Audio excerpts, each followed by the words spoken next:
Hello everyone, કેમ છો? મજામાં ને? ધીસ ઇઝ મી હર્ષ ભાટિયા. આજના વ્લોગના સ્ટાર્ટ કર્યા પહેલાં જ હું તમને કહી દઉં છું કે જાઓ જલ્દી સબસ્ક્રાઈબ કરો, લાઇક કરો અને શેર કરો. And welcome to vlog number 3, episode number 3.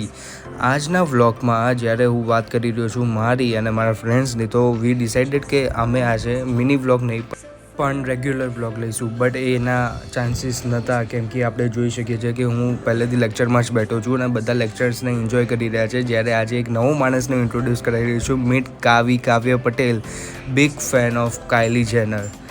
And અહીં શીતલ બી આવી ગઈ છે. પ્રિન્સ એને જ મજામાં છે અને જાનવી આપણા માટે લઈને આવી છે ચોકલેટ્સ. જે ચોકલેટ્સ હું બધાને ડિસ્ટ્રીબ્યુટ કરી રહ્યો છું, બટ એન્ડમાં મારી જોડે જ કંઈ નથી વધ્યું અને આ બે આવીને બે ચોકલેટ જે વધી હતી એ બી લઈ લીધી. હવે અહીં ચર્ચા એ ચાલી રહી છે કે યુટ્યુબની અંદર અપડેટ બી આવી ગયું છે, તો હવે આગળ વધીએ છીએ. પણ સૌથી પહેલાં અહીં કાવ્ય સડનલી સેડ થઈ જાય છે, તો એ કેમ થઈ જાય છે એ જોવા માટે ટુ બી કન્ટિન્યુ.